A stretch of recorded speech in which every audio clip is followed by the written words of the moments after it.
todos. Muchas gracias por haber venido. La charla hoy será la conferencia será en castellano, porque Lorena Gazzotti además habla súper bien castellano. Bueno, lo podemos hacer como queréis. ¿Sí? Sí. Vale, Bueno. okay. Sorry. So, it's going to be in English? Yeah, sorry, I forgot. So I'm really happy to be here and to be presenting and introducing Lorena Gazzotti, Dr. Lorena Gazzotti, because, well, I'm really happy that she's here and that she could make it to Barcelona, and to have this presential conference is a good opportunity to have her here. And I actually met her in Morocco a few years back, pre-pandemics. During the great before. The great before, exactly. When we were at the Centre Jacques Berg in Rabat. And and I really liked what she was doing and what she's been doing, so I've been following her work for the last few years. And well, she's now a postdoc researcher at Casa de Velázquez, which is also École des Hautes Études Hispaniques et Ibériques in Madrid, but she's currently doing her work in Melilla, her field work there, and she actually obtained her PhD in 2019 at the University of Cambridge, and she did a dissertation on aid as border containment, which is a very interesting dissertation that turned out as a book in 2021. The book is called Immigration Nation, Aid, Control and Border Politics in Morocco by Cambridge University Press, and where she argues and talks about aid also as a space of care, but as well as a space of control. And I hope she will explain a little bit more about that. And she has done extensive research on migration, on aid organizations and aid institutions, also on surveillance in contemporary societies, and has done a lot of, I have all the list of publications because she has published extensively. Apart from her book, she has she has coordinated special issues for the Journal of North African Studies and the Territory Politics and Governance Journal. And she has published other peer-reviewed articles like, I really love the titles of some of your articles, Still a Bit Uncomfortable, To Be an Arm of the State, Making Sense and Subjects of Counter-Extremism in the UK and Morocco, Unmaking Illegality, Border Control, Racialized Bodies and Differential Regimes of Illegality in Morocco, for the Sociological Review. Then Dispersal and Dispossession as Bordering, Exploring Migration, Governance through Mobility in Post-2013 Morocco, also for the Journal of North African Studies. Migration Policy and International Human Rights Frameworks in Morocco, Tensions and Contradictions. And Death, Borders and the Exception, Humanitarianism at the Spanish-Moroccan border. And today she's going to talk about I had it in Catalan here, but buying cooperation with Morocco in the border control. And and I forgot, also she's an organizer. She's also very active in unions, in higher education, and she's also very passionate about it. She's a member of the University and College Union in the UK, where she campaigns and has led various campaigns against precarity in higher education, which is something that I understand a little bit about that. So thank you so much for being here, and the floor is yours. Thanks. Thanks a lot. So, technical question. So, how will the PowerPoint work? It will come. La pizarra baja automáticamente. Sí, sí. Okay.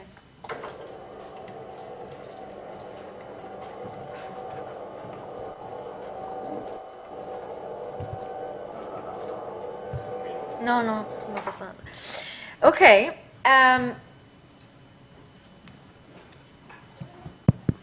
Okay. So while we wait for the PowerPoint to be up, actually, I want to start with a few questions for you Otherwise, if I talk the entire time, we will all fall asleep. So today I will talk about, well, a little bit of a provocation about bowing with a question mark in the end, Morocco's cooperation in border control. But before starting, I want to ask you, if someone talks about aid in border control cooperation, what do you think about? Difficult question.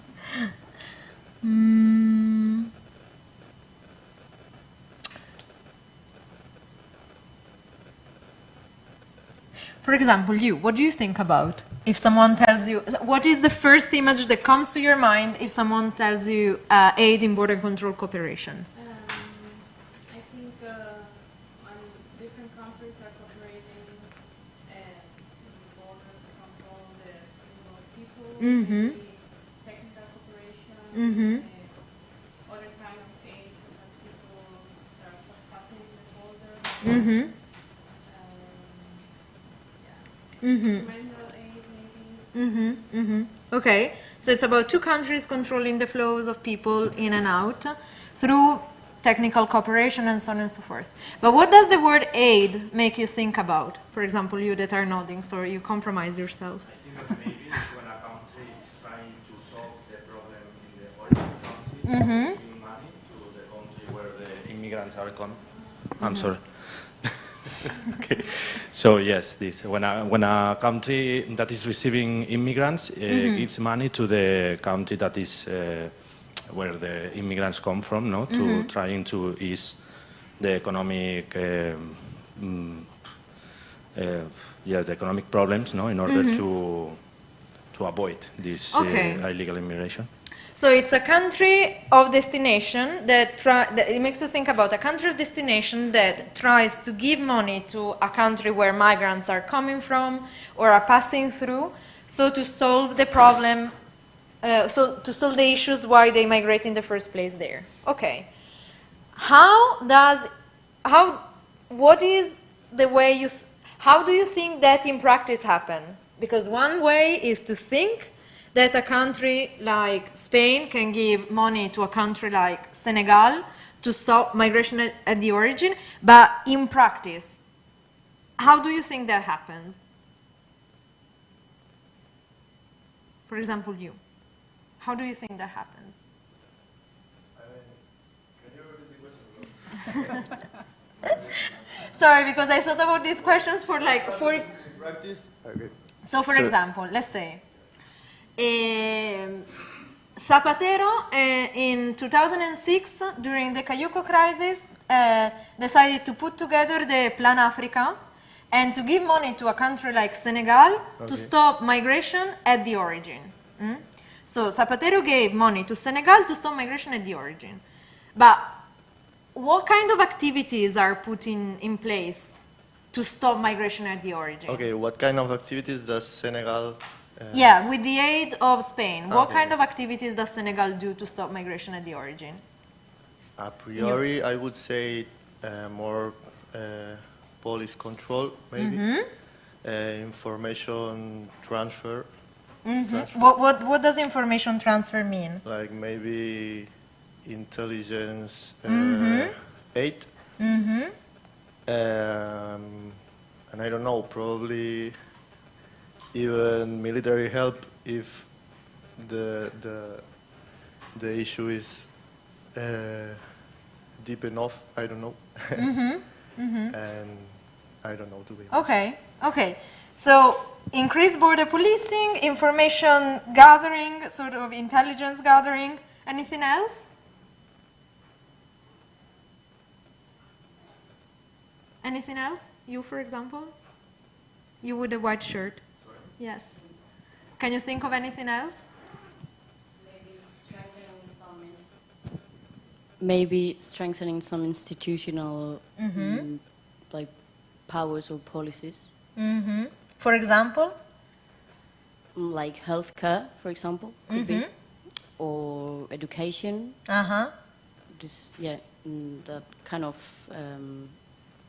ámbitos.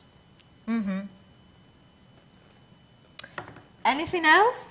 So so far we said that, for example, Zapatero during the Plan Africa, when he thought about creating the Plan Africa to stop migration at the source, might have thought about police control, information gathering, strengthening institutions in the country of origin, for example, strengthening healthcare, education. Anything else?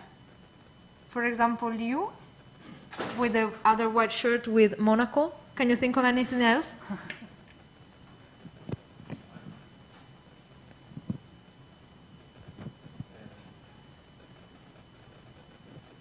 No.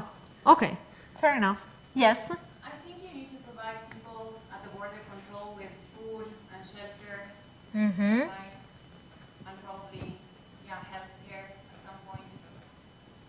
So sort of more humanitarian activity, like humanitarian provision at border posts, right? I'm guessing because I don't think that people get there and then you tell them that they cannot pass through. Mm-hmm. I'm thinking that if people, get to the border and you're telling them that they cannot pass through, it's not that they're going to take that very graciously, right? At some point, I'm imagining that this is people that cannot stay where they are, or at least, they're living in a situation that is quite delicate. So, Okay. Okay. Okay. Anything else? Okay, fair enough. Okay, so when we talk about, for example, the Zapatero creating the Plan Africa, or the European Union creating the EU Trust Fund for Africa, or the IOM implementing a voluntary return program, how do you conceptualize this organization? Like their capacity to do things, their capacity to actually get the job done. How do you conceptualize this? How does the European Union look when it creates these plans?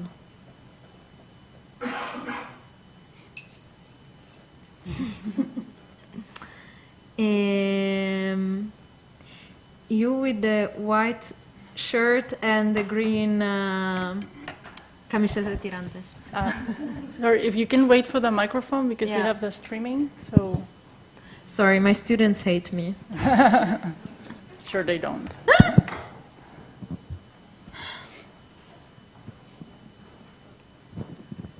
Okay. Well, I don't know if I understand correctly the question, but what it came to my mind, it was more related with all the things that they say they are going to do, but in the end they didn't achieve it.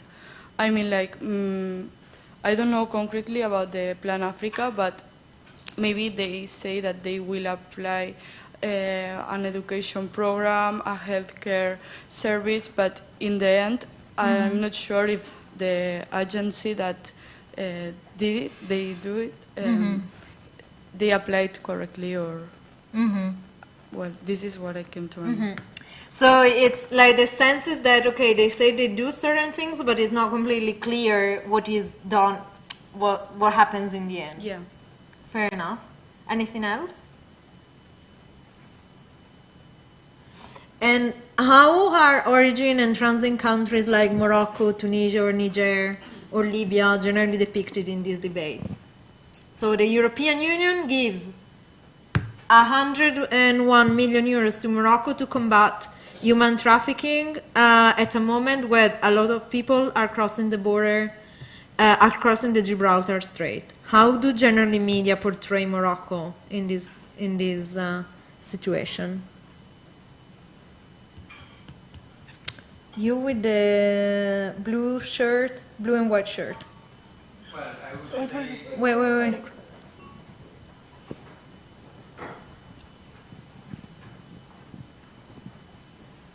Thank you. I would say it's interesting to talk about the other territories that are territories of transit, like the Canary Islands and other islands from Italy and especially from Greece. But I don't have another answer for your question.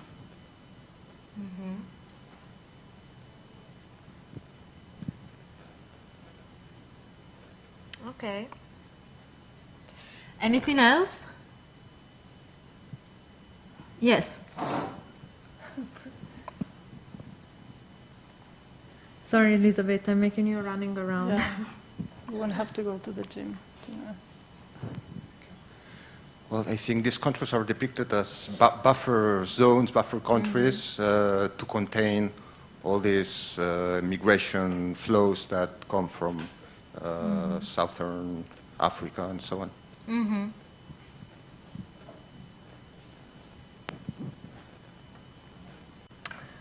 Okay, anything else?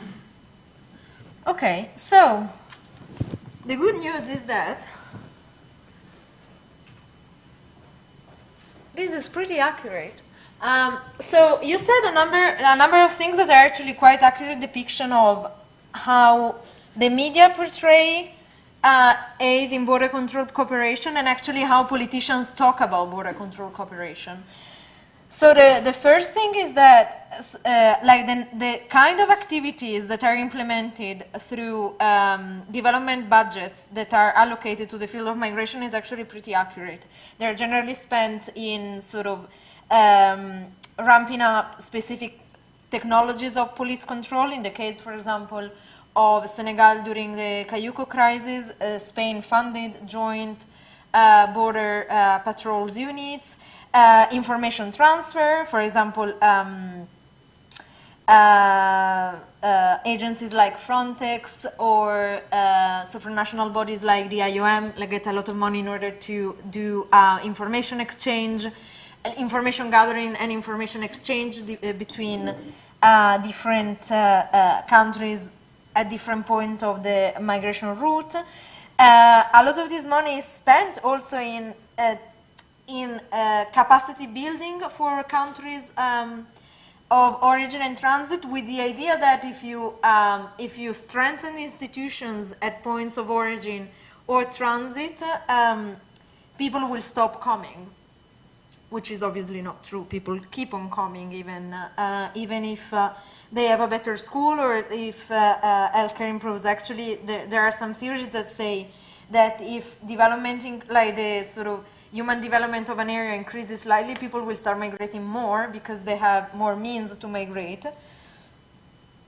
And part of development money is also used in order to fund the humanitarian projects at the border. For example, the European Union, Switzerland, more than the European Union, has funded for a long time a humanitarian project at the border between Nador and Melilla, but the same is true for other points of the externalized border. It's also true that countries like that. What happens with the money is not immediately clear, but not necessarily because there is some sort of malevolent thought behind it. It's just that the use of aid in border control to facilitate border control cooperation happens in a very scattered way. So there are a lot of different funding lines that can finance development projects in migration or asylum in third countries, and it's very difficult for an institution like the European Union itself to keep track of everything that is going on. And more simply because a lot of the times the evaluation reports of these projects are not public. Sometimes they are just internal and you cannot access them. Sometimes for a lot of development envelopes, the evaluation does not exist. So for example, in 2007, the European Union gave Morocco 67 million euros for capacity building within the Ministry of Interior. That project has never been evaluated. The European Union has no idea what has been done with the money. And the third thing is that these places like Morocco, Tunisia, Turkey, and so on and so forth are conceptualized in European media as buffer zones, so as places where migrants get stuck. which is true to a certain extent, but it is not. But it cannot resume the totality of what immigration is in that context. And here, for example, but one thing that I think is really evident in some reports or in some sort of media outlets is the idea that development cooperation can be used to buy the cooperation of a country like Morocco. So, for example, here we have the title of a report by the French NGO CIMAD that talks about development aid to that talks about the EU Trust Fund for Africa, and the title is Chronique d'un chantage, Chronicle of a Blackmailing, as if the European Union could blackmail countries of origin in through development aid with the threat that if you don't cooperate in border control, we are not going to give you any more development aid.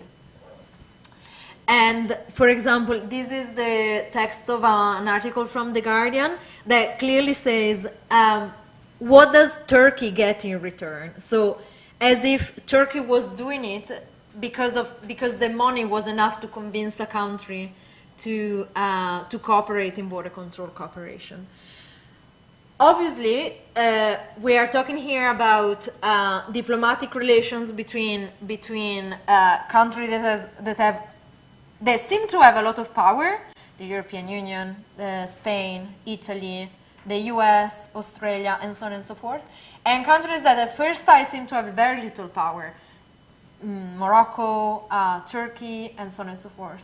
What I will try to challenge a little bit today is this assumed asymmetry of power, as if the European Union could dictate to Morocco how to act in border control cooperation. And obviously, what I will try to show you today is that this is not precisely true. There is much more to it than the media or European politicians seem to assume. So the story of today starts in April 2016, when I was in Morocco to do a leg of my doctoral fieldwork. And in April 2016, I sat in the office of Manuel, a European aid worker based in Rabat. Manuel worked for an international NGO that had recently won a grant from the EU to implement a development project in the field of migration. Manuel explained to me during the interview that the project aimed at to provide capacity building to grassroots organizations working with migrants at the local and at the national scale. And during the interview, I asked Manuel the same thing that I was asking to everybody almost on a loop. So what is the project about? Who are the organizations you're working with? What are the main activities you're doing in the projects? And towards the end, I asked the question that I was always trying to ask, to sort of dig into a little bit more the relation between the organization and, for example, Moroccan authorities. And I asked whether Manuel had encountered any particular problem in the implementation of the project. Manuel looked at me like as if I had arrived directly from the moon, because and answered, well, obviously the fact that Morocco has broken all relations with the EU delegation in Rabat has delayed the project quite a bit. And so Manuel was obviously very surprised that I was asking him whether there had been any problem in Morocco, because everybody working in the field was having problem with implementing their projects at the moment. So what Manuel was referring to was that in January 2016, Morocco had decided to suspend relations with the EU delegation in Rabat, as this title from Reuters says, in response to the annulment of the EU-Morocco Free Trade Agreement in the Western Sahara. So basically what happened is that on the 10th of December 2015, the European Union General Court had issued a sentence sort of welcoming a complaint lodged by the Polisario Front, and it does agree to exclude the agricultural and fishery products originating from the Western Sahara from the trade agreement signed between the EU and Morocco. So Morocco, as a response, had decided to interrupt the all relation with the EU delegation in Rabat, and obviously this decision was pretty much having quite significant repercussions on the disbursement of development money, because as EU officials declared to Reuters, this move threatened the implementation of up to 1 million euros EU funding that the EU had allocated Morocco for development projects. Because to keep projects working and funds flowing, meetings and information exchanges are needed. This is how the money is disbursed. A source from the EU delegation stated to Reuters. In practice, what did this mean to Manuel? It meant that meetings with relevant ministries could not happen in the framework of his project, because this project was funded from EU money. He told me that when he was trying to send parcels or letters to the EU delegation in Rabat, the post office sometimes would not deliver his parcels or his letters. So it was impossible for Manuel to guarantee the implementation of the project as for the timetable that had been established when the money had been allocated. So the question that I asked today is, how do countries of origin and transit situate themselves vis-a-vis aid for migration-related projects?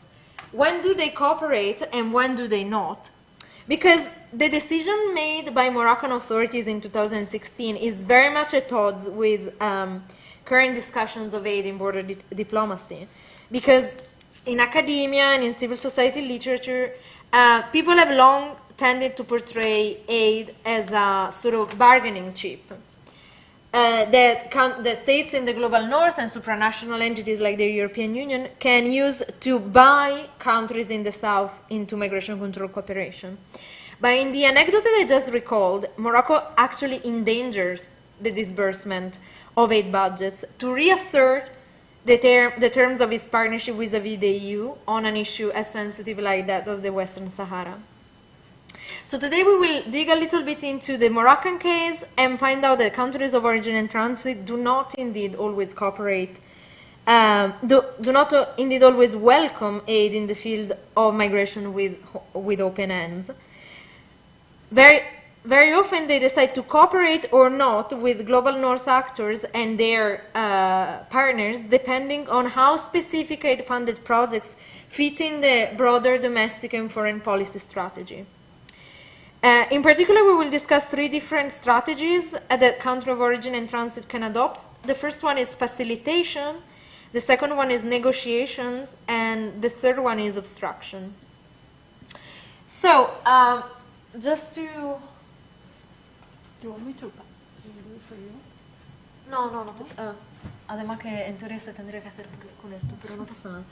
Entonces, so just a little bit to do the boring thing about the literature. Okay, so this kind of theoretical problem is something that is very much at the heart of like this sort of decolonial and post-colonial turn in IR, because the tendency to depict countries like Morocco, Turkey, or Niger as passively bought into border control by the European Union or European countries mirrors a larger tendency in international relations to depict non-Western countries as passive objects rather than subjects in international diplomacy. Indeed, so this is a very Eurocentric point of view that kind of reproduces a sort of coloniality of power, to take the words of Aníbal Quijano, that basically does not conceive any actors beyond the West. So non-Western actors are posited as objects of international relations that matter only in reaction and in relation to what a country like the US or Canada or Germany are doing beyond their borders.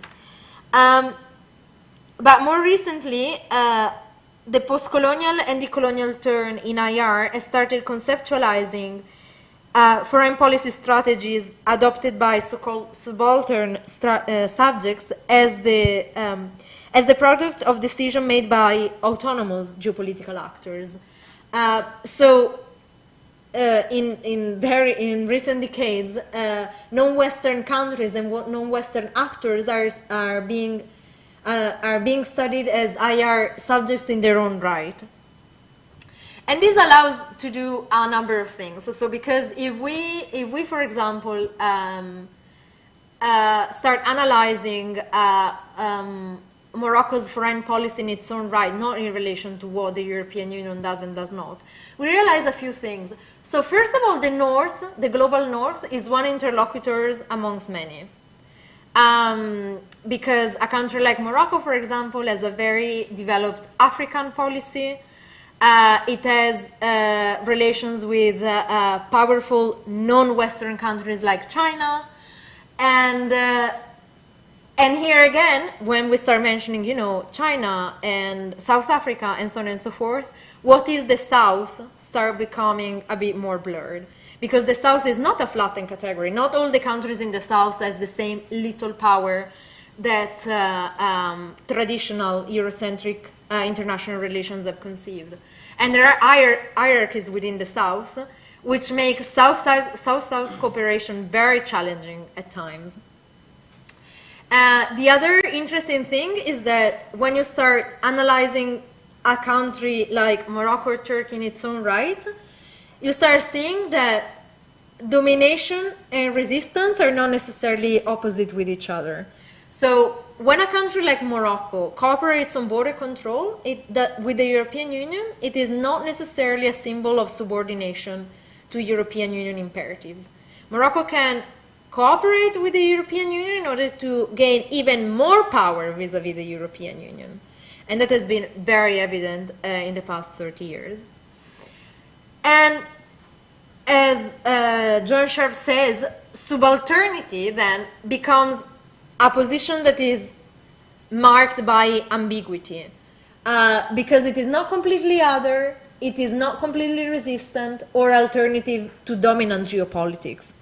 And actually it is really interesting because, for example, Emma Maudsley, that writes a lot about South-South cooperation, actually reveals that some of the same dynamics that exist between the European Union and aid recipient countries exist also when the donor and the recipient are both from the South. And maybe they take other shapes, but logics of domination and resistance exist very much also in that field. So subalternities could be much better depicted as an ambiguous position of marginality.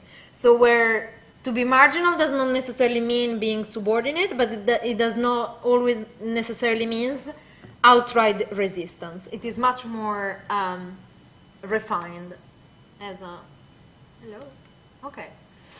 So, the sort of trend in IR international relations literature has been very much replicated in migration studies, that sometimes feel like its own little box and forgets that actually other people have worked about similar things.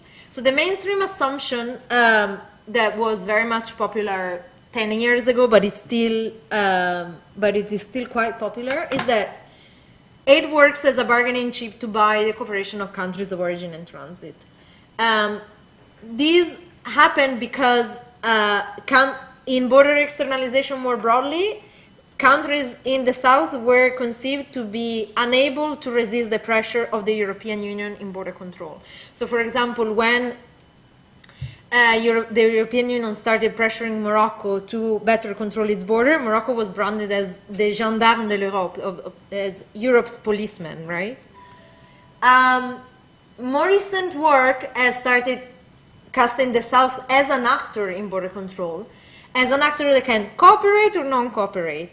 Non-cooperation is very much an option, and that generally countries in the South adopt if adopting restrictive border control measures would come at unsustainable financial and political costs. For example, countries like Senegal, who have a very large diaspora abroad and that very much still rely on remittances from immigrants, and that have integrated immigrants within its own electoral strategy, are a bit cautious about being very strongly policing the mobility, even irregular mobility of its citizens, because they might alienate the diaspora outright.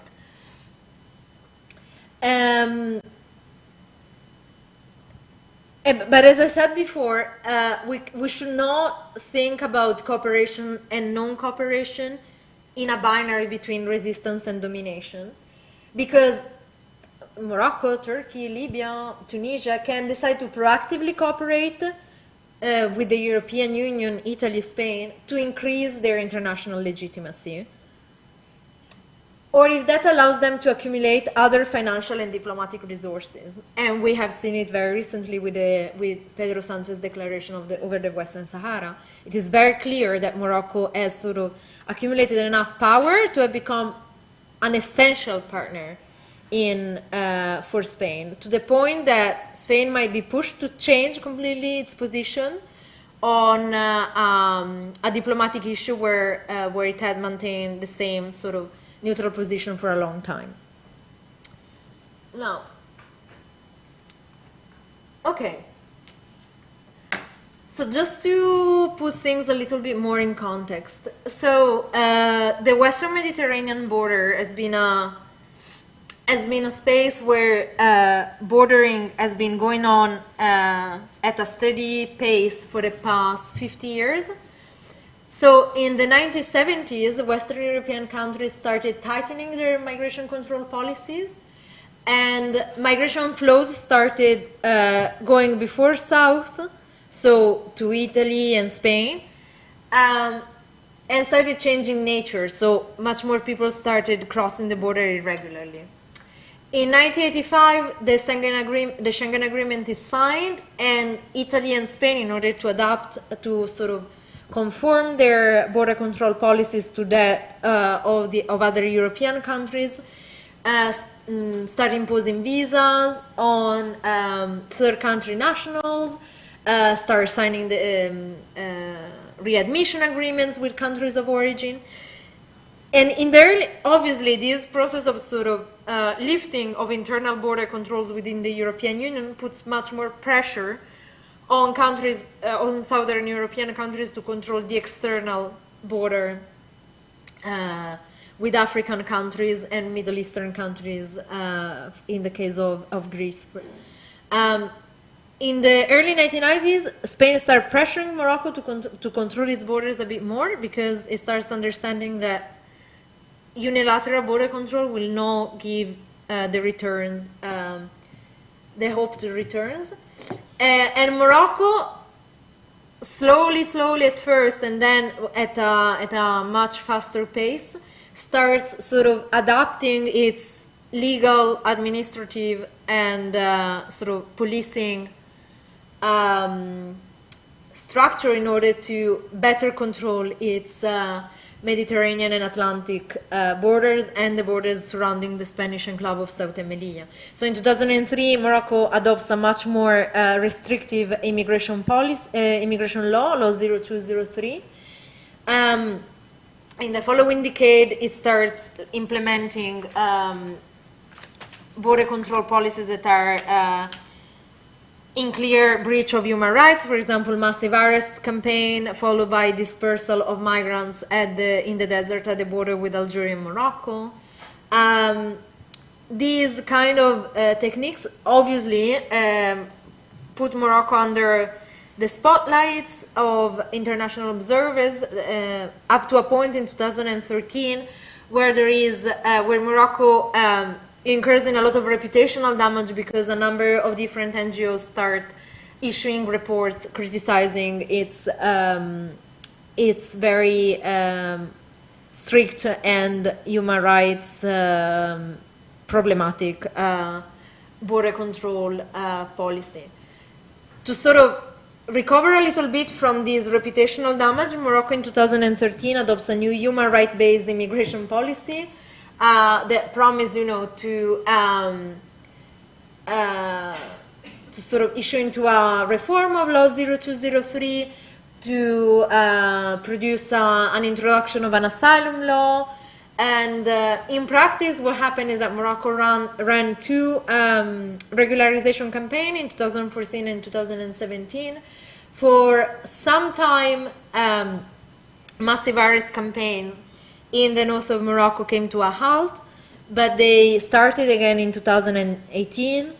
And so repression against migrant people in Morocco is very much still a reality, and this human rights-based migration policy is a little bit lettre morte, like the French would say.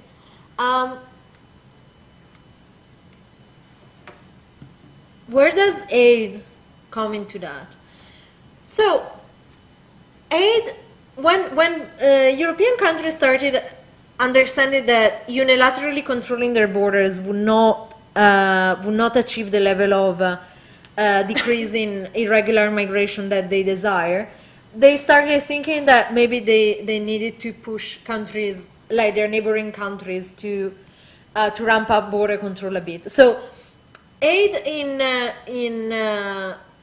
the EU, even before like the late 1990s, had a well-established framework of development cooperation and technical assistance with Morocco and with other countries in the Mediterranean that had been formalized in the Global Mediterranean Policy, the Euro-Mediterranean Partnership, the European Neighborhood Policy, and so on and so forth.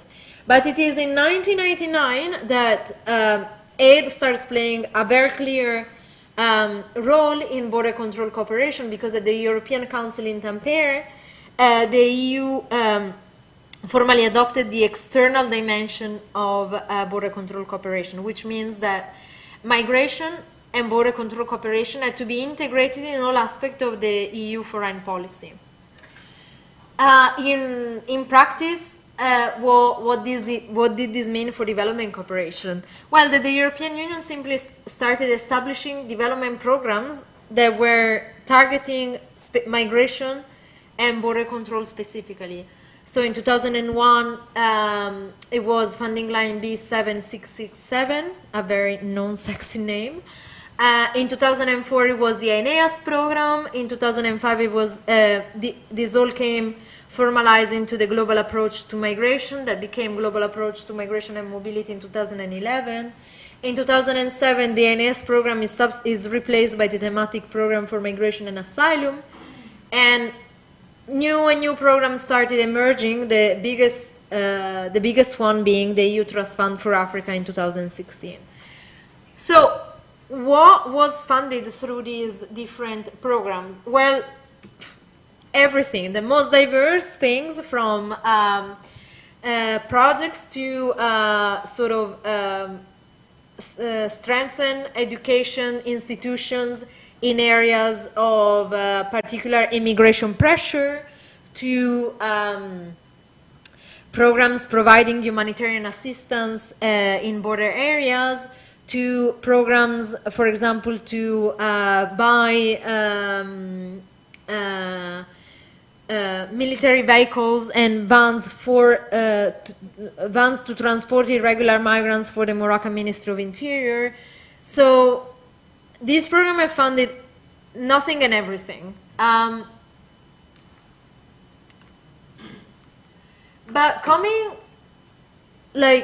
to the typology that I mentioned before, so facilitating, negotiating, and obstructing,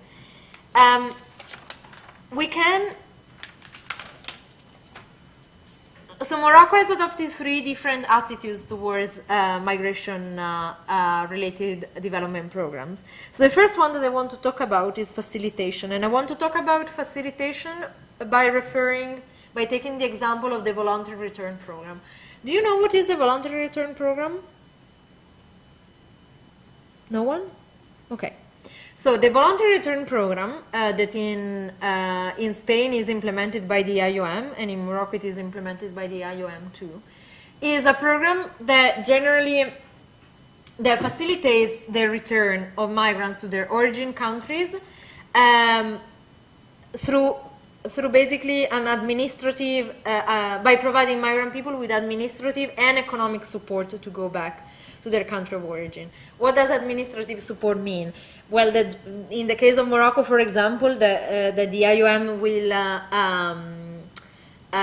facilitate the issuing of laissez-passer and travel documents by the relevant consulates and by the Ministry of Interior.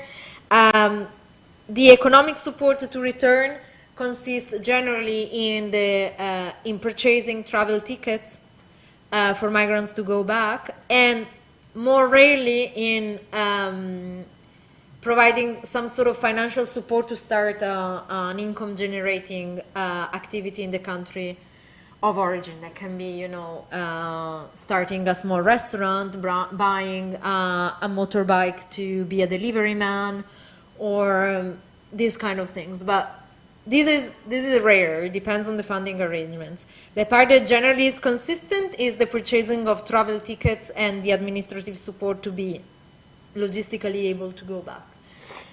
Now, if you read a report by a civil society organization, or if you read about the voluntary return program in the media, it is often portrayed as the sort of quintessential example of border externalization, because the feeling, the vibe that you get is that the European Union, for example, is imposing voluntary return onto Morocco, as if Morocco had no interest in implementing a program like that. Well, if you analyze the evolution of the voluntary return program in Morocco, this assumption just doesn't hold. Because in Morocco, the program has been running since 2004, but it was not the IOM that kickstarted the program. It was Moroccan authorities themselves that started voluntarily, and I will go back later to why I'm talking about voluntarily, entre guillemets, returning migrants to their home countries. So the records talk about 2,480 people voluntarily returned in 2004, and a further 4,485 people in 2005. Why am I talking about, let's take this voluntarily with a pinch of salt? Because it is not really clear how voluntary these voluntary returns were, because at the time Morocco was implementing a very aggressive deportation policy of irregular migrants back to their own countries. So it is not really clear whether, you know, people generally wanted to go back, or if the situation was so bad that they couldn't do anything but going back, or whether they were made to sign voluntary return forms in situation of distress.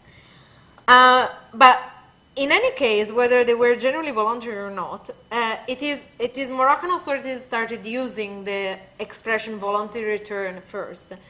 The IOM just jumped into the picture in October 2005, but at the request of both Moroccan and Malian authorities. So the IOM started operating voluntary return in Morocco in 2005, when they returned 2,020 Malian people from Morocco to Mali, because Moroccan and Malian authorities requested the IOM to do so.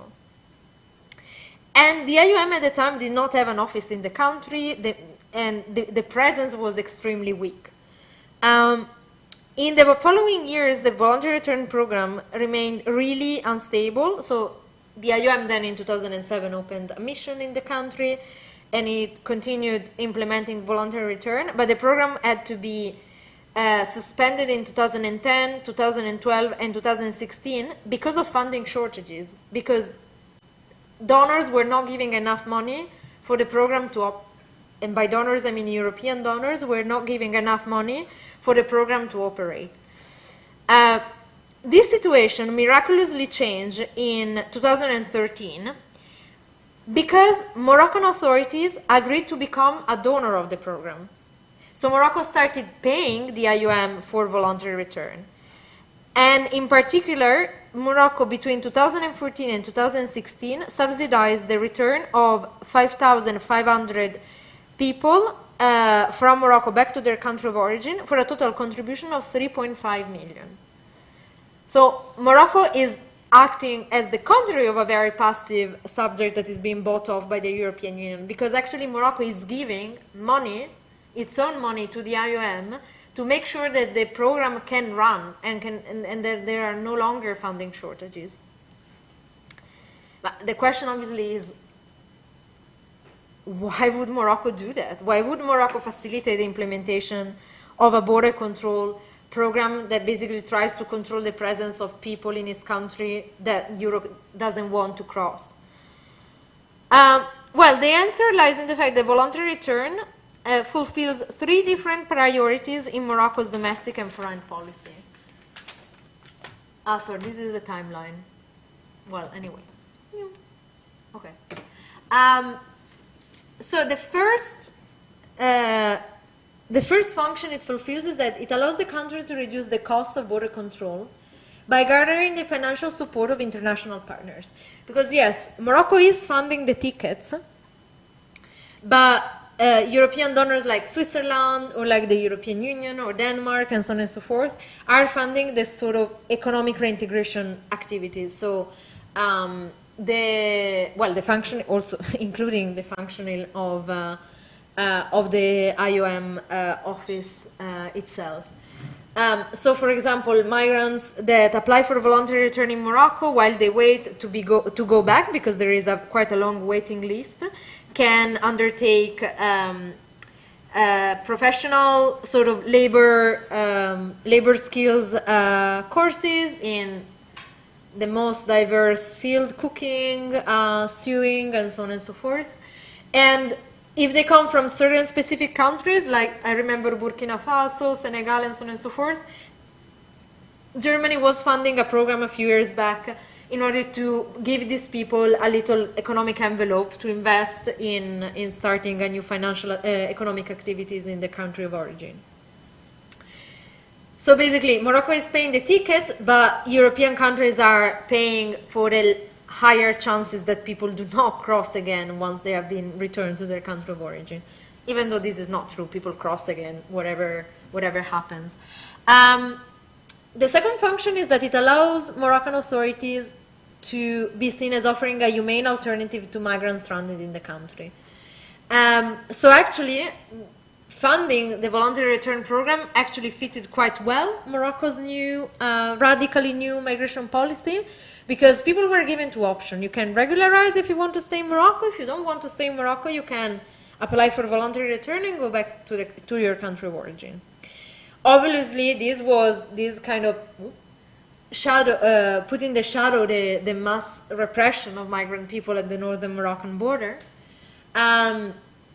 But it sort of allowed Morocco to be seen as, you know, we are giving people alternative. They can stay here and regularize their situation. If they don't want to stay here, they can go home. The third thing is that it allows Morocco to distinguish itself from its regional neighbors and gain additional international legitimacy. Because the European Union couldn't stop saying that Morocco was the only country of transit that was actually investing in voluntary return. So Morocco kind of becomes a primus inter pares between its neighbor, because yes, it is an African country, but an African country that is a donor of the program. So that really gave Morocco quite some leverage power in its international image. So this is facilitation. So in a context like voluntary return, Morocco is actually facilitating the implementation of that development funded program to the point of actually becoming a donor itself. So this doesn't really fit the buying Morocco's cooperation in border control picture. The second strategy that Morocco adopts vis-a-vis development funding for migration control is negotiation. Because this strategy is very evident when one observes what happened in the summer 2018. That is when the number of irregular border crossers across the Gibraltar Strait started increasing. I mean, the numbers were pretty low, but yes, in absolute numbers, they started increasing. And Spanish authorities started pressuring Morocco for tighter controls at their northern borders. Diplomatic tension between Spain and Morocco escalated at the end of July 2018 when 600 migrants crossed the land border between Morocco and Ceuta. And tension increased because Spain and the EU seem to attribute the rise in irregular crossing to Morocco's presumed laxism on border control. And here, for example, there is this quote from Mustafa Al-Khalfi, that is the spokesperson of the Moroccan government, and the article says that Morocco has a sort of strengthening its tone vis-a-vis its European partners in the field of clandestine migration, highlighting that the kingdom is not Europe's policeman. The spokesperson of the Moroccan government reminded that this issue, border control, is a shared responsibility. So the European Union and Spain are responsible too. So when the European Union and Spain started saying that, you know, Morocco maybe was being a bit lax in controlling its border, Moroccan authorities rejected the accusation. In August 2018, Mustafa Al-Khalfi reminded Spain and the EU that Morocco was doing huge efforts in the control of irregular migration, shouldering responsibilities beyond its capacities. Morocco makes huge... okay, yeah, so I didn't... sorry, nothing, forget. Khalid Zerouali, that is still the Director of Migration and Border Surveillance for the Ministry of Interior in Morocco, actually gave the numbers and said that Morocco was spending on border control over 200 million euros a year. So just to give you a little bit of perspective, for border control, for border security projects, the European Union gave Morocco 215 million euros between 2001 and 2018. So over 17 years, 215 million euros, and here Morocco is saying that it's basically spending that sum on an annual basis to control its border.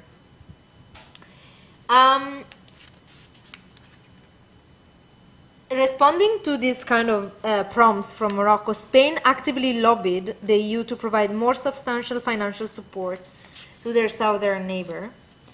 And in late 2018, Morocco received 74 million euros from the EU in the framework of the EU Trust Fund for Africa, and a year later, Morocco received another 101.7 million euros, always from the EU Trust Fund for Africa, for a program supporting the fight against human smuggling and the management of irregular migration.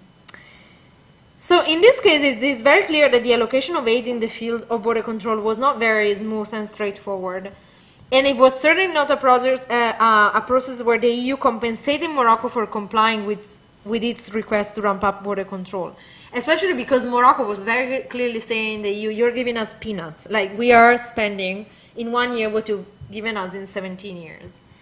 The allocation of aid itself resulted from Morocco's capacity to frame migration control not as a partnership where both Morocco and the EU were actually engaging and benefiting from, but as an unequal game in which Morocco was doing all the work and the European Union was basically just complaining. The request for additional financial support does not come from a place where Morocco is trying to transform border control into a financial rent. Because this is another thing that, like, mainstream assumption has been quite common even in more recent literature, that countries like Morocco can extract rents from border control. But in this case, aid is not a rent, it is a very minimum reimbursement. Is certainly perceived as a very partial reimbursement for a massive cost that Morocco has decided to shoulder. The third technique, strategy that I want to analyze is obstruction. And I want to analyze it going to a specific geographical place, that is the area in Morocco surrounding the Spanish enclave of Melilla. So this man here is Padre Esteban Velázquez, who is a Jesuit priest, who used to manage a program funded by Switzerland and in very minor measure, I think, by the EU, that provided humanitarian assistance to migrants stranded in the forest surrounding the Spanish enclave of Melilla. So actually from Melilla you can see, has any one of you ever been to Melilla? No. Have you ever been to Melilla? Yes. Okay. So when you are in Melilla city center and you look towards Morocco, what can you see? I know very well Esteban Velázquez. Ah, bueno. All these questions I involved with. I see the overwhelming force of the Ministry of Interior. Yeah. And the human rights and all that. ¿Se puede coger el micro? No, I see that there are people there, in Nador, for instance, very working well for in favor of the migrants, but the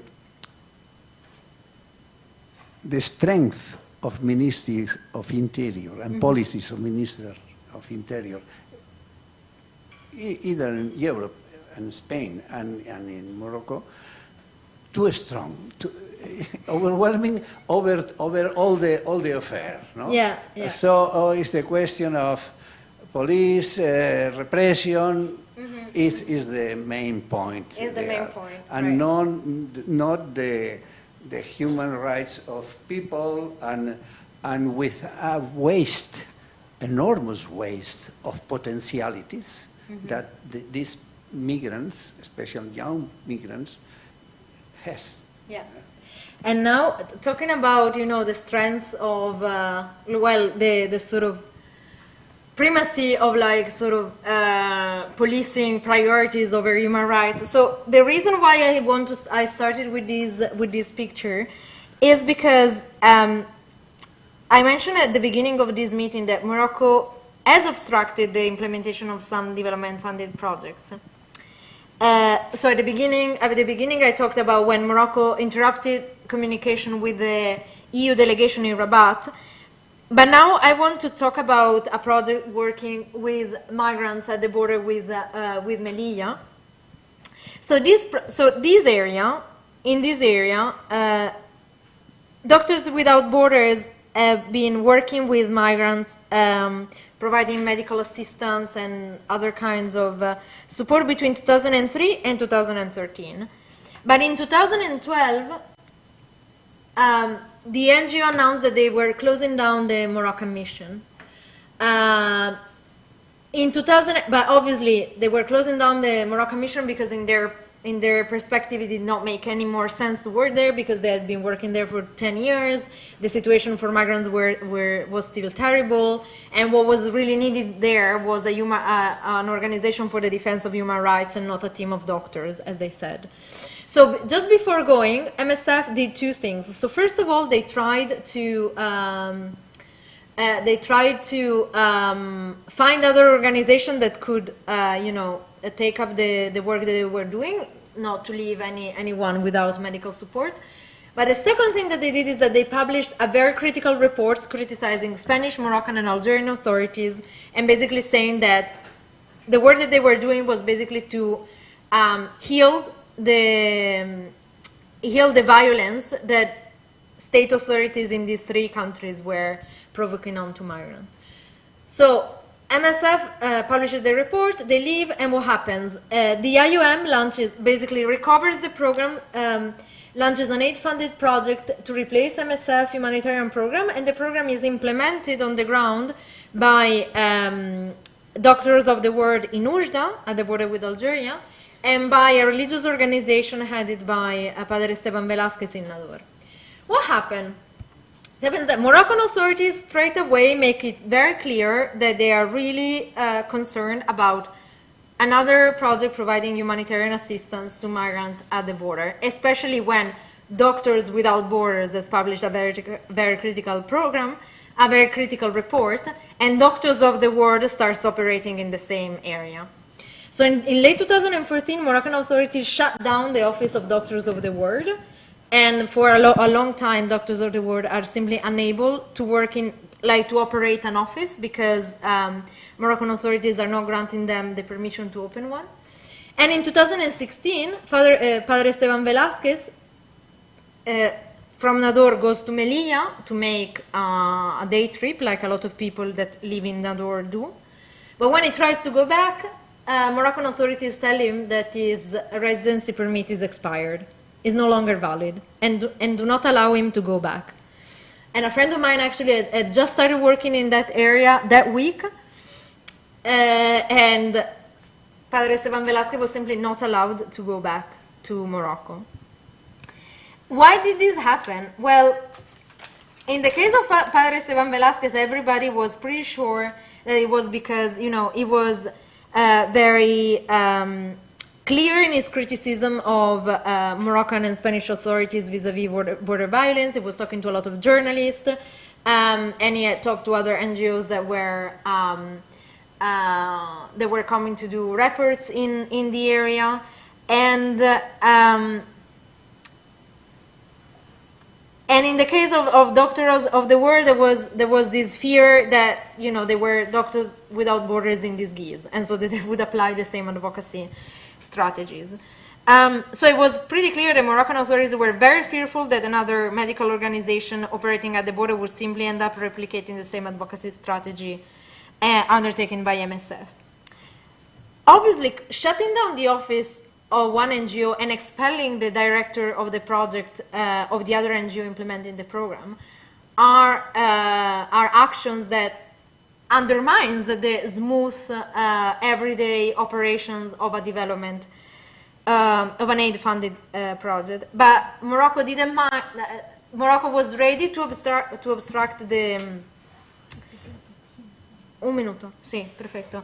Morocco was ready to obstruct the implementation of that program because the priority was the protection of his national image and home and abroad, and providing emergency assistance to migrants stuck at the border could come after the protection from reputational damage. So,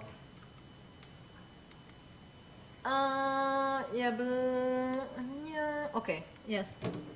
You can read it while Blanca closes off. Thanks a lot. Oh, yeah. Okay.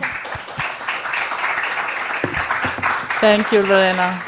I'm sorry to have to cut you off. No. I think it was. Okay, so we have 15 minutes to open the floor for questions in the audience, if you have, or comments. Otherwise, I have a few questions, but.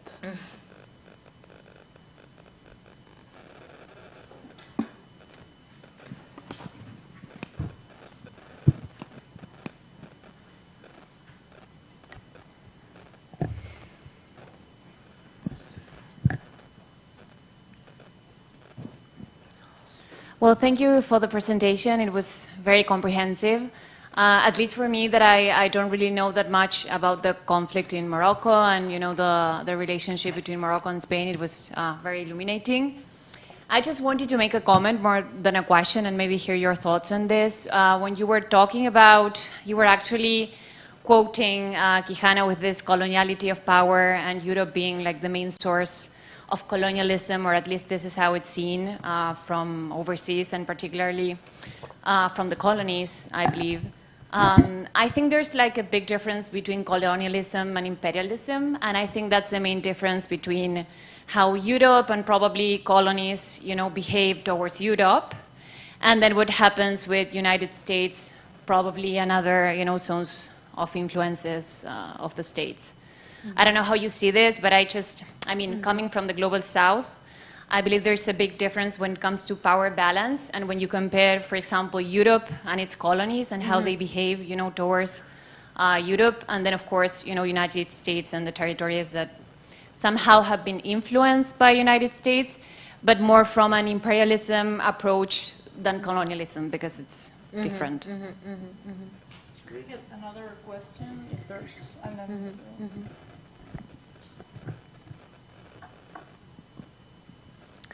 Maybe I can start answering this one. Yeah, I mean, so I think, I mean, I do not know, for example, this, how this issue, I do not know that well how this issue unfold in contexts that, you know, have been targeted by U.S. hegemony, U.S. Colonialism. So I'm not able to fully comment on this. But I guess the main takeaway from Quijano's coloniality of power idea is that colonial-like formation of power, because this is what he really talks about, and what, for example, Anna Laura Stoller talks about in as imperial debris and so on and so forth, is that colonial relations of power are underpinned by colonial formation of knowledge. And this is, I think, the main takeaway about what to do with views that are really Eurocentric, that when something is really Eurocentric is because you're automatically considering the other part as passive, and you're not analyzing it in your as a subject in its own right, as if there was as if it was the West and the rest, right?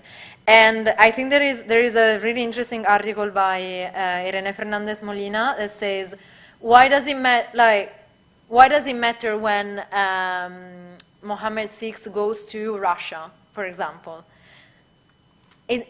It matters because that relation between Morocco and Russia, or Morocco and China, or Morocco and Qatar, like, fall completely off the map of traditional IR power, because they are all relations that are developing at the margins of what are normally understood as hegemonic circuits of power. And this is why I think the literature on South-South cooperation is so interesting, because it really unpacks what the South is and what new forms of hegemony are emerging in that areas that are completely ignored by traditional IR representations. So, thank you. Is there a question, or well, I'll jump then into my question. Well, I had a few questions, but I was wondering now, because probably you didn't have time to delve into the details of maybe the differences between the relationship between Morocco and the EU, and Morocco and France, and Morocco and Spain, for example, because since we're talking about the difference or the blurring and the ambiguous position of subalterns or global South actors, there's also a difference and a hierarchy, I guess, within the global North, right? And I think there's also cultural underpinnings in the relationship between, of course, between France and Morocco, and between Spain and Morocco as former colonies or former colonial powers. But obviously the relationship between France and Spain, France and Morocco is very, very different in terms of the positions of power and the asymmetry of power that you were mentioning, right? Or, I don't know if you could comment. So what is actually very interesting in this picture is that development aid is actually making the relation between the European Union and its own member states very complex, because, for example, the way the EU Trust Fund for Africa works in a place like Morocco is that member states would fund the program, the EU Trust Fund for Africa, but then the EU would basically put out a call for tenders that European national development agencies can bid for too. So, for example, the IEMed, the Spanish Development Agency, I don't know whether the program is over now or not, but basically bidded for obtaining funding from the EU Trust Fund for Africa to implement a project on the fight against xenophobia in Morocco. And the FIAP, that is the Fundación Iberoamericana de Política Pública y Administración, o algo así, bidded to obtain funding from the EU to implement, from the EU Trust Fund for Africa, to implement a project on sort of hardcore border security in the country. So in Mercedes Jimenez y Keina Espiñera and I are about to publish an article where we analyze this even more. This sort of primacy of EU cooperation over national member states is kind of blurring the individual strategies that an individual member states can have in the field of border control cooperation.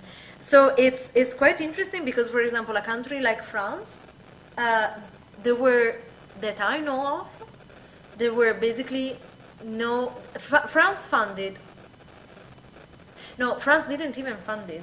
The French police implemented a project funded by the EU in the field of border control cooperation in the early 2000s, but then France was simply not a donor in migration, in the field of migration and asylum in Morocco. Spain, obviously much more, but not to the same extent as, for example, Denmark or Germany. The GIZ was really strong, or so sometimes it is even very complicated to because it is so scattered and so haphazard. It's really complicated to retrace sort of cause-effect reaction. So yeah, this, you know, former colony, former colonizer, yeah, of course. In the field of policing, much more, but in the field of development cooperation is much more blurred. For example, there were a lot of Italian NGOs that were working with in sort of high, in areas of Morocco with high immigration rates. But at a certain point, the Italian development cooperation pulled out completely because they decided that Morocco was no longer a priority. And it happened, you know, because of the economic crisis. So sometimes it is really kind of difficult to understand. Like, it is not a sort of perfect mathematical machinery working, because sometimes it is really reactive. Yeah, today we will fund a lot of projects because 600 people crossed into Ceuta. A year later, you know, this is no longer a priority. Yeah. Okay. Thank you very much. Yeah, I think we don't have time for anything else. So thank you, Lorena. Thank you so much for your presentation, and thank you all for coming. Thanks.